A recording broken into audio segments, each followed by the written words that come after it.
This podcast is supported by listeners like you. We're grateful for your tax-deductible donation at newthoughtphilly.org or the link in the episode description. A practical prayer is a prayer that works. These discussions between Reverend Bill Marchioni and Carol Lawrence dive into the details of how it works and how to work it. Reverend Bill is a New Thought minister and the author of Practical Prayer for Real Results. Your new life begins with a new thought.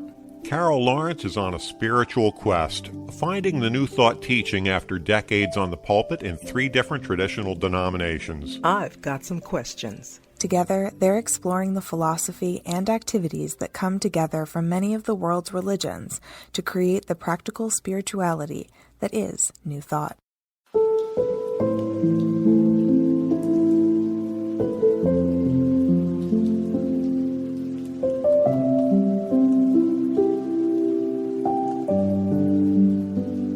Welcome to the Practical Prayer Podcast. I'm Carol, here with Reverend Dr. Bill Marchioni. I always try to figure out whether you're on this side or this side. I am right here. Right here, okay. I am centered and balanced and whole to the greatest degree that is possible. I like that. Today you have a topic, or perhaps it's a pair of topics, Yes. that has occurred to you to discuss, which is Heaven and hell. heaven and hell. And that seems like it's something that's important because there are those traditions that tell us that if we don't do things properly, we will go to one. And if we do things in orderly fashion, we will go to the other. And it has meaning. Mm-hmm. Yeah, these topics, these two are particularly interesting and bothersome to me. As a pastor of 30 plus years, those two subjects are always front and center and have a whole lot of stuff attached to them. And I mean this with the utmost respect as we go through this conversation. I really do. But I'm very sensitive about what the concept of both of them have done to people, you know, in their everyday lives, particularly hell, based on fear, which is just an awful thing because then it tracks a whole lot of other stuff. You know, once you can make a person afraid of anything, you can make them afraid of everything. You can control them. And hell is that. And it's become such an integral part of our culture, the human condition, that people don't even realize they're controlled. And you could track, I'm not saying it started in the church. I'm not saying that. So don't get mad at me, church people. I'm just saying it's an awfully convenient tool, but it's very cruel. It's one of those questions that we don't have a real solid answer for, which, I mean, everybody knows that we're here. And we heard the stories about what life was like before we were born. You know, mom and dad got together and either decided to have a baby or were surprised to be having a baby or whatever our origin story happens to be. And here we are. And we look around at the people who were here. And then every once in a while, one of them drops off. And the life goes away, and then what happens to them? And that's big, because it's here and then it's not here. So we don't really know what was going on before we got here. And we don't know what's going to happen and what's going on after we leave here. So there's a real desire to have some level of comfort, like, do I just go away? Do I just completely vanish? Or does the essence of me stick around? Or do I just, like walking onto a different set of a TV show? You know, I go through the door and now I'm doing something different. And we don't know. And I think that's probably an intentional part of the mystery of humanity, is that we don't know. And so we get to find out. And I'll have my story about the roller coaster probably a little bit later on. Heaven and hell is if you follow the rules and behave yourself and do whatever is prescribed, you get to go to heaven, which is the good place. Mm-hmm. And if not, you get to go to hell, which is the bad place. And heaven is a place of reward, and hell is a place of punishment. And there's all the stuff that thou shalt do or shalt not do in order to get into one or the other. And then there's the mechanisms that you can use to do some of the stuff that thou shalt not do and do it anyway, and let somebody say, well, you're now off the hook because you've done something else in addition, and all the rest of it. And it's basically to sort ourselves into heaven or hell. And there's a really interesting notion that there is what I'm going to call scriptural behavior or ritual behavior, which are all the things that thou shalt do or shalt not do in order to go to heaven. And it's really clear guidelines. And some people can follow those and do what they are told and, aim themselves in the direction of their reward. Then there's moral and ethical behavior. And that's the way that we behave as humans when we're not thinking about heaven and hell. Am I going to be kind to people? Am I going to be generous with the resources that I have available? Am I going to have a reverence for life? Am I going to be a bully? What are my behaviors going to be? So here's a key question that comes about in New Thought. And we'll get to heaven and hell in a minute. Maybe. If God were okay with any behavior of yours, if there were no scriptural or spiritual behaviors, how would you behave? Would your behavior change? Are you killing people or not killing people because there's a rule, there's a scripture, there's something in church that says God doesn't want you to kill people? Or do you not kill people because that's not the sort of person you are and that's not the sort of person you want to be? That's a personal question you're asking me? Sure. We'll make it a personal question. I mean, it's sort of an umbrella question for everybody who's listening. Yeah. I would love to think that I would do the right thing. I would love to think that. I can't be sure, though, because I was raised in the church, and as much as I have shed and attempted to shed some of the things that have not been helpful, there's still a lot of that in my belief system, probably will always be. So right and wrong and what's fair, like do unto others and that kind of stuff is still in me. If it was never given to me, I'm not sure that I would be a person that is, I don't know how it would be. If it were karma rather than heaven or hell, if we're going to get to go through these repeating lifetimes and what I'm doing to other people in this lifetime is going to come back to me in the next lifetime, it means exactly the same thing as do unto others, etc. Yes. But then it's not about doing something because God's going to punish me if I don't do it. It's about doing something because that's going to up-level me in my next life. And what we talk about in New Thought is we can take that off the table. Do what we're going to do in this life. Follow ethical and moral behavior. The highest and best of what we understand is our expression in the world. And then that's the sort of life that we're leading, and that activates the law of attraction. And if I'm a loving and supportive and generous person, then I will attract loving and generous and supportive activities and circumstances into my life. And if I'm petty and mean and divisive and steal stuff, then eventually my stuff's going to get stolen. Mm-hmm. Yeah. And I want to stay there a little bit because you used the word karma and you said it's the same as, you reap what you sow, what goes around comes around. All of that is the same thing, but there's not a lot of emphasis on that. And I understand fully the law of attraction, but I think when you explain karma, you have to put, and what goes around comes around. It's a nice little saying, but if you really put yourself in it and say, how would I want to be treated in this situation? And this is how I'm always going to behave. Let me take a real safe example. I have always been a heavy tipper when I go to a restaurant, always. That I think I remember when you tip 10% or whatever. I have always straight tipped 20%, always. Mm-hmm. And then I'll go up from there. And the more money I have, the more I'll tip. But, and I don't even care if the service is poor. I don't care because somebody may have been having a bad day, blah, blah, blah. But here's the other thing behind it. And I have a motive, right? I have children. And I started this before I had children. And I thought, I want to put as much good in the universe as I can because they may need it someday. Will I need it? Yeah, sure, maybe. But I always think I can make it. I'll be okay. I'll put it out there. And I need a reservoir, a bank account of goodness for my children because I don't know what kind of world they're going to encounter. And I got to tell you, there's times when I've looked at them and thought, hey, I'm glad I made that deposit for you. You are definitely making withdrawals out of my Comric account. Yeah, but you know what? It's that personal. Somebody might say, that's not, but it is that personal.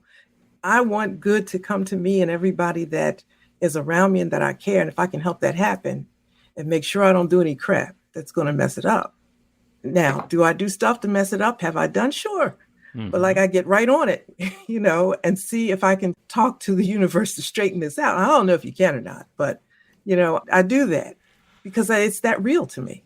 Yeah. And I think that coming into alignment and understanding of past behaviors or attitudes or beliefs that we've had that were wrong thinking or unhelpful or just unloving. Sometimes those, we realize it when we're in the middle of it. And sometimes it's as soon as we calm down, like 10 minutes later, and sometimes it's a day. It can be decades later. We realize, oh, there was that situation that I was in that I didn't understand at the time. And boy, if I knew then what I know now, I would have behaved so much differently. And when we come to that realization, that's where the change happens. That's where we're able to let go of that and allow that energy to go away and allow something new to start operating, and that's activating the law of attraction for us. A huge piece of that is forgiveness. When somebody else did something that really hurt or bothered us and we're still triggered by it, when we let it go, that's forgiveness. We're not condoning the behavior, we're just letting go of the charge that we have with it. And when we realize that we did something, or we said something, or there was something that we caused in the past that was a problem, the forgiveness is for ourselves. Oh, I was doing the best that I could at the time, and it was woefully inadequate, and I'm going to let myself off the hook. Which energetically for it. Yeah. That's a whole nother lesson right there, or another talk or another webinar on forgiving oneself, not just others. That's just really huge. But that, to me, this whole conversation takes hell and heaven out of the equation, really, because I don't need you to scare me about what's going to happen in my life after I leave here. We're not talking about that right now, but I got my idea of how it goes. You said in the beginning, well, we don't know. I'm thinking, yeah, you don't know, but I know. But key on that. But yeah, I don't need the fear of hell to make me do what is right by you and by me and anybody, what I think is right. And if it's not, I think sometimes I'm not real sure about this, but I'll do it and see what happens. And I think out of a sense of doing things right for the highest good, doesn't mean it always works, but I think intention has a little sway in this matter too. Yes or no? Yeah, I completely think so. And it's not the activities that we're involved in. There's a lot of killing that's going on in the world, and the people who are doing it are not saying, hey, I'm going to get punished and go to hell for this. It's like, this is something that's going on right now, and I'm doing the best that I can. A friend of mine is very religious, seriously religious. Started out being devout Christian when I met him. He's now a rabbi. So in all of his traditions, there's thou shalt not kill. And he was a sniper in the Marines in active duty, and he's done that on numerous occasions. You got to reconcile that. Does that mean he's going to hell? It says right there, into like the commandment, thou shalt not kill. But that was the job. That was what was going on. And it also says that thing about adultery, and same guy, involved in that one as well. Is he going to hell? I don't know. He certainly has spent some time in hell on earth, not necessarily dealing with those things, but dealing with the aspects of his life that were possibly brought on by those. Some of them definitely brought on by those. Well, that's exactly right, what you said when you talked about the commandments. I was running through them in my head, and I'm thinking, okay, so it didn't really say if you do this, you're going to hell. It's like what the addendum that was attached to it. And so if you take I had to start with taking hell and heaven out of it altogether. And now what does it say? And it leaves the onus on me to decide what is right for me and everybody concerned. And how is this going to play out when it boomerangs back? And that's, I think if you stand in those shoes and think about that, it determines how you will behave. It will determine your decisions. Soldiers go to war. They have a choice? They're commanders and all of that. They have to do what is passed down to them. And that's part of what scripture teaches too. You honor those people that have charge over you and all of that. But in the midnight hour, if you take away the threat, what does your heart say? What's your God voice saying to you? You don't kill somebody or you don't commit adultery because you're going to hell. You don't do it because it's going to hurt. It's going to hurt somebody else. It's going to hurt you. It's going to hurt a whole host of people all around you. That'll help you make a decision, I think. Yeah. Well, I mean, we find examples all over Scripture about people doing things that aren't in the commandments and that being a good thing rather than a bad thing. There's that Exodus story as Moses is taking the tribe, through the Red Sea, and it parts and they make their way to the promised land. And then the army that's following them, the sea closes in on them. I got to figure that was a pretty significant thou shalt not kill event going on. And then and there's Moses with his accomplice God doing it. And it was a yay team. But how do you reconcile those things? I think what it comes down to for heaven and hell is they let us use one of our favorite things when we have an external God. When we think God is outside of us, we think that heaven and hell are arbitrary alternatives and God is going to send us to the one where God thinks that we belong. And the key that keeps coming down to is blame. Mm-hmm. If we have heaven and hell, and we have God out there making decisions, then we can blame somebody other than ourselves for the silly mess that we got into. And oh, by the way, even if it was something that I knew I shouldn't do, and I did it anyway, well, that was the devil tempting me. We get to blame it on the devil. And so now it's somebody else's fault, somebody else's problem, and I don't have to worry about my moral or ethical behavior as long as I have blame. Well, that brings me to where I always start. I read this. I know this is your fault. You made me think about this book. Yeah. As a Man Thinketh, James Allen. Mm-hmm. I think that is an incredible book. It's only 24 pages. And they have it. So if you want to read it and you weren't about the male central language, the, gender insensitivity, it's As a Man Thinketh, as a woman thinketh, as you thinketh. They've fixed the title, but the book is the same. And it puts the onus for our decisions squarely upon us in terms of the choices that we make. And I'll never forget when I first read that book. I read that book right while I was in the church, heavily in the seat of indoctrination. And I read it and I thought, whoa, I don't think this is correct, right? Because there's no God in here punishing you and all of that. But it had such a huge appeal to me in some way. And so I read it over and over again. And I thought, if you read this book, you have no need for heaven or hell. You really don't. You are responsible. And if you decide not to be responsible, it's because that's what you want to do. So then you go run get the devil. And you can use the devil to blame. But you can come right back to this book. And I recommend that book to everybody that I work with under whatever it is I'm doing. Yeah. Let's take some time to read this together and we can see, because we can get on the same page. Yeah, then it becomes moral and ethical behavior rather than prescribed spiritual or scriptural behavior. Let's take a break and come back and talk about the samurai. Learn to put practical prayer to work in your life. The steps are simple to learn and let you begin to get real results to create the life of your dreams immediately. Reverend Bill Marcione's widely acclaimed book, Practical Prayer for Real Results, gives you a clear summary of the New Thought principles behind practical prayer and the series of easy-to-understand steps found in the most effective prayers from religions and spiritual practices all over the world and throughout history. Practical prayer is not a replacement for your religion or practice. It's a technique to make the work you do in consciousness even more effective. The book includes 40 prayers on various topics that you can adapt as needed and use as your own. Practical Prayer for Real Results is available in paperback, Kindle, and audiobook on Amazon or at b-the-light.com. That's b-the-light.com.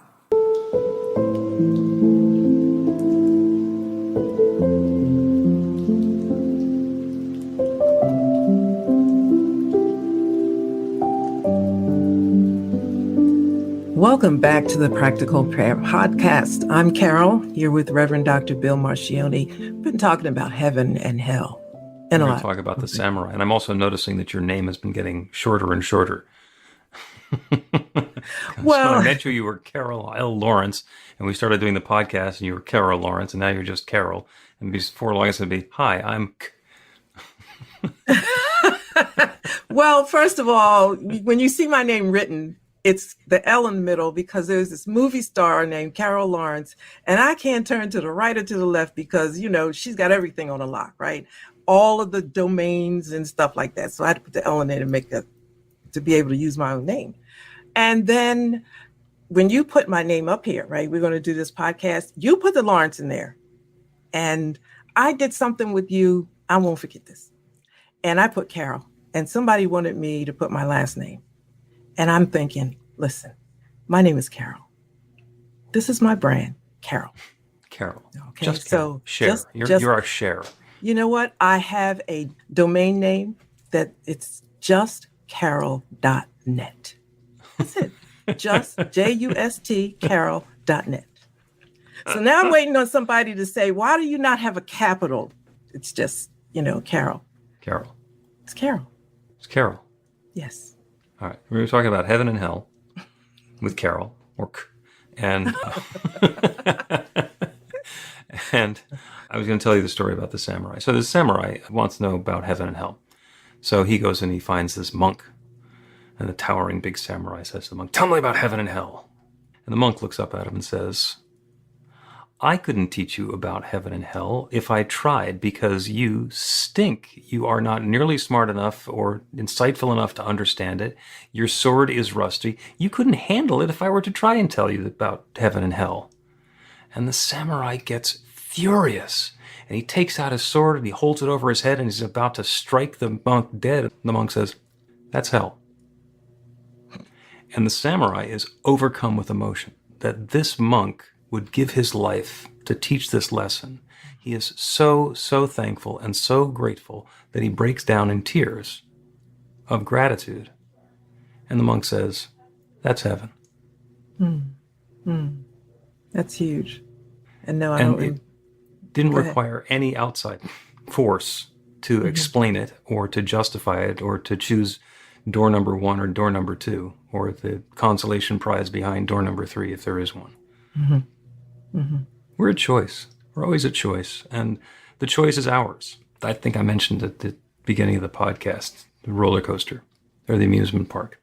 It, to me, is completely conceivable. And I don't know that life as a human being here on planet Earth might, in fact, just be an amusement park ride.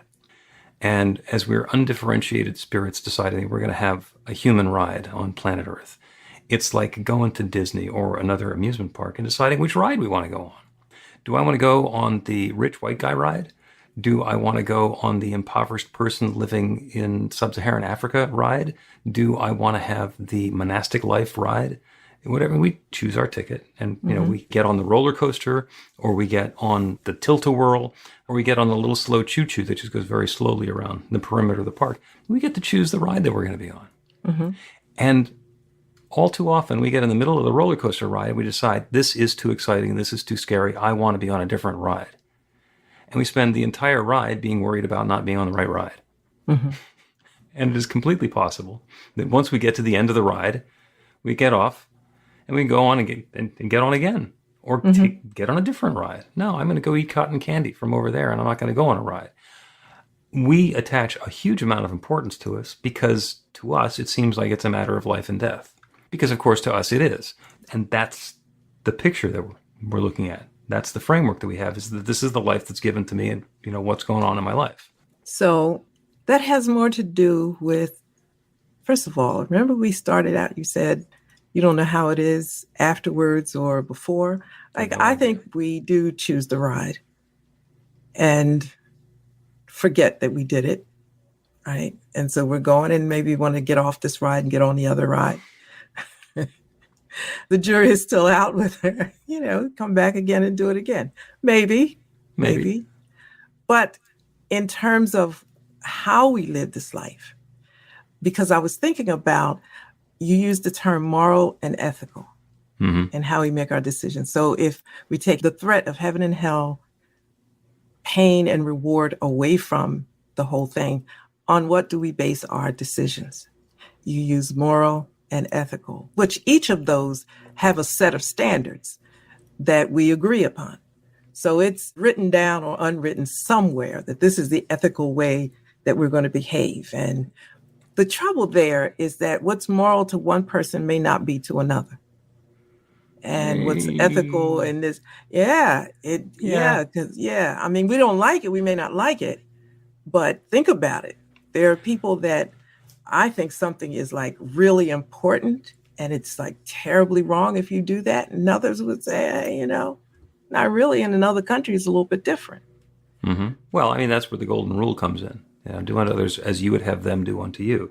Now, that leaves plenty of wiggle room for us doing things to other people that they don't want us to do to them, but we'd be perfectly happy if they'd do to us, or somebody would do to us. And still, to me, that's the best way of gauging it. When I was in business and we were doing sales and we're putting a deal together, when we look at the deal and look at the fairness of the deal or the proposal, I like to look at it and say, which side of this deal would I really prefer to have? Mm-hmm. And if it's like, I want to be the seller or I want to be the buyer, definitely, because they're getting the better part of the deal, then it's not a good deal. Now, there might be a situation, there have been lots of times where the person who's selling is distressed and they need to get a sale right now. So the person who's buying, who could afford to wait as long as they wanted to, is going to get a real bargain to take advantage of the distress. So it's not the value of the exchange. It's the value of the distress and the immediacy that the person needs to complete the deal. When you look at it as this is an even exchange, energetically this is equal. This is each party is going to come out getting something that they want, and each party is giving up something that they're freely willing to give up. That's where fairness and balance and ethics come in, as far as I'm concerned. And you can look at anything from that perspective and understand where the balance is. Yeah. And I like that word balance and fair. I never really used the word love a lot because I really thought it was quite misunderstood and very, very difficult to use as a guide. This is getting complicated, but... Oh, you're about to queue up a whole additional episode.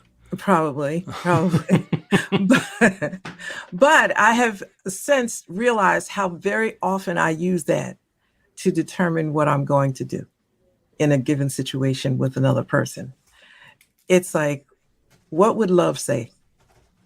And love is always concerned with the best for everybody or the best for the other person. And actually, I always think about if it's the best for you, I know it's going to be the best for me because Spirit's going to make sure of that. So I always just feel that way. So I never feel like I can give too much because I'm not going to have enough. I'm always going to have enough. I'm going to have more than enough. Maybe in the moment, I might be a little stretched, but I'll just hang in there because I'm going to have enough. And, it's like in the practical prayer in the introduction, it says a prayer that really works. Mm-hmm. It's going to work. Maybe not in this moment, in the next 30 seconds, or even in the 30 days. But it's going to work because if it's good and it's honorable and all of that, I just believe it will honor even my good intentions. Now, again, that's a whole nother thing. But I have in mind now the way that we treat people that are different in whatever ways you may define different. Love makes us not do that. You look at it from a different perspective. So if you've never been hurt, then maybe it doesn't hit you. But if you think that your interaction with somebody else is going to make them feel the pain that you once knew about something else, it changes. It gives you a different choice. Maybe I will do this or that. Yeah. So I'm not going to go down that road. But like I said, taking heaven and hell out of it is cool with me because I'll just say, what will love do in this situation? And I know it sounds corny and fluffy and all of that, but it really isn't. It's very foundational. It absolutely is. And we get to save our definition of love for another episode and the other one that you're queuing up now. Let's take a break and come back and do a practical prayer about what would love do. Get inspiration in an instant. God calls are the gentle and uplifting moment of truth to help you remember that the bright light of God's love is shining right now as you. It's your God Call with Reverend Bill. Start your 2-week free trial today, and you'll get a phone call 4 times a week from Reverend Bill with an uplifting half-minute message filled with insight, wisdom, story, and fun. Let your light shine. You can answer the call to listen to it live or let it go to voicemail so you can hear it later. After the free trial, your subscription is just $5.95 a month. The details are at godcall.org. God calls are disruptive, intentionally. Whenever you write something, put on a gold star. They take you away from your routine to remind you about the truth of who you really are. They come at random times between 8:15 a.m. and 6 p.m., so you won't be expecting them. And somehow, the message is exactly what you need to hear at the time. Magic is loose in the world. It's a moment of motivation in the middle of your day. Find out more and start your 2-week free trial now.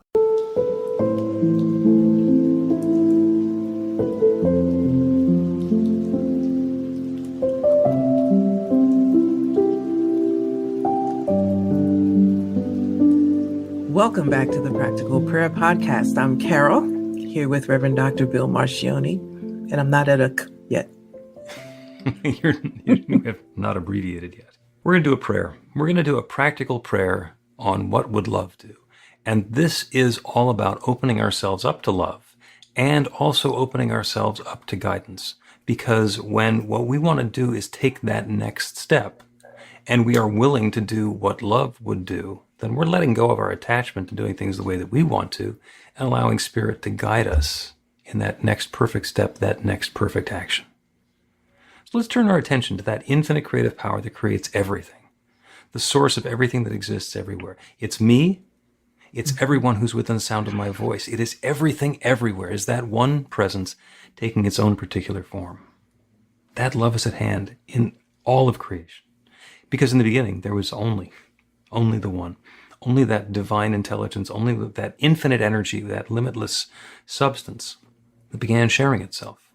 Whether it was the Big Bang or in the beginning there was darkness and void and let there be light. Whatever it was, it's all coming from that one. It is all that divine presence, that one, expressing and sharing and recombining upon itself to create everything that exists everywhere. That creative process is love itself. So we are formed not with love, we are formed from love. We are formed as love. We are each individually and all together that divine love expressed in a unique and wonderful way. So that love is at hand, right here and now. That infinite intelligence that knows how to create this entire manifest universe indwells us, each of us individually, all of us together, right here, right now, and always. Love is the truth and the essence and the core of what and who we are. So the claim that I make right now is that in this next moment, in this next activity, in this next step that each of us is taking, that we are guided with a clear understanding of what love would do. We are each opening to the insight and the awareness and to the suggestion of what would love do in this circumstance or this situation. And it applies whether we're going through the humdrum day-to-day experience of our lives, if we're experiencing something that is particularly delightful. We have an opportunity to do something to uplift and continue that. What would love do? Do that. And if we're facing a challenging situation or circumstance or a difficult choice, we open ourselves up to that insight, to that wisdom, to that guidance. What would love do now? And allow that still small voice to inform us so that we know that next best perfect step to take. And sometimes it's really obvious. Sometimes it's very clear what love would do, and it's easy to do that.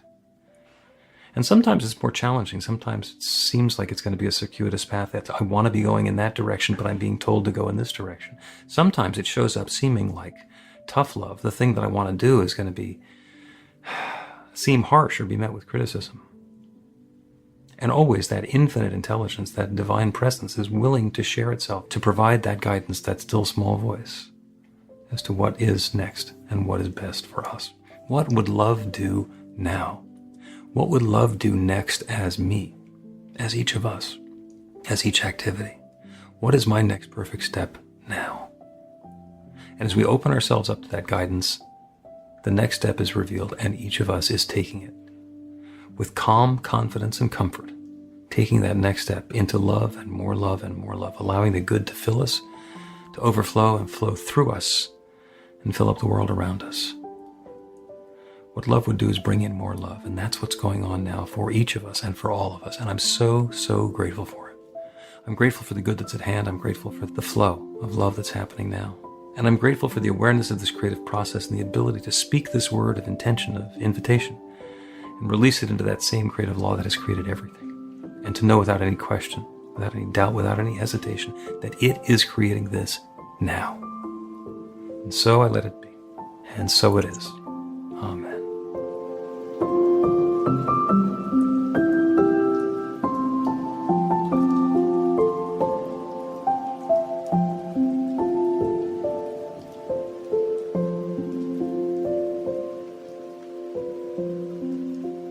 The Practical Prayer Podcast with Reverend Bill Marcioni and Carol Lawrence is a production of BeTheLight.com. be-the-light.com. Where you can find more information about practical prayer for real results. Our theme is by Music of Wisdom. You can learn about the spiritual community of New Thought Philadelphia with daily guided meditations, Weekly celebrations of spirit, and Reverend Bill's classes in practical spirituality at newthoughtphilly.org.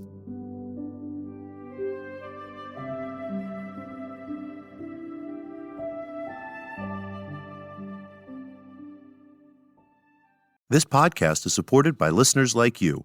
We're grateful for your tax-deductible donation at newthoughtphilly.org or the link in the episode description.